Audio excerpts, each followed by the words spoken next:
Vous n'êtes pas sans savoir que le PSVR 2 va sortir le 22 février prochain. 600 balles, c'est plus cher qu'une PS5. Il y a beaucoup de jeux qui ont soit des mises à jour, soit des itérations VR qui sortent. Horizon va avoir un épisode VR juste pour le PSVR 2. Gran Turismo 7 aura une mise à jour VR. Le jeu sera entièrement jouable en VR, sauf écran scindé. Ça serait horrible de voir les deux écrans, tu sais, un de chaque côté là. Il y a eu des tests et d'après les retours, ça serait la meilleure expérience VR auquel ils aient joué. Alors faut savoir que le PSVR 2 est en 4K 120 fps et ça rendrait le jeu hyper beau, hyper réaliste. Pour un jeu de voiture, ça serait trop bien. Il y a des retours haptiques aussi sur le casque. En vrai, le casque me tente, hein, mais 600 balles, ça sera ça moi pour le moment, les gars. Mais le jeu a l'air très bien. Si vous avez Gran Turismo, si vous aimez les jeux de bagnole, si vous avez l'argent pour un PSVR, apparemment il faut le tester. Apparemment il faut y jouer. Mais chose intéressante, quelques jours avant ces avis, il y a eu des rumeurs comme quoi PlayStation aurait diminué sa ligne de production de PSVR parce que les précommandes n'étaient pas à la hauteur de ce qu'ils espéraient.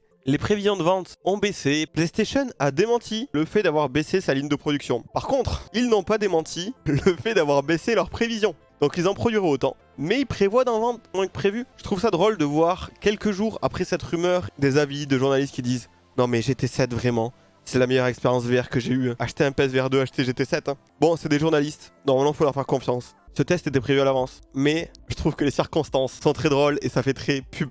Mais du coup, s'ils l'ont fait, c'est qu'ils sont très confiants. Moi, je crois que vraiment, c'est l'un des meilleurs jeux VR et ça semble logique. Tant que le jeu est réaliste et beau, ça semble pas hyper compliqué de faire un bon jeu. Gran Turismo est un bon jeu de bagnole, c'est un jeu de simulation. Donc si tu le mets en VR, évidemment que ça sera bien. Si en plus t'as des bonnes technologies, genre les retours haptiques et tout, sur ton casque, que t'es en 120 fps, évidemment que tu vas te rapprocher de la réalité et ça va être intéressant. Donc si vous avez les thunes, achetez-le, profitez-en, vous allez kiffer.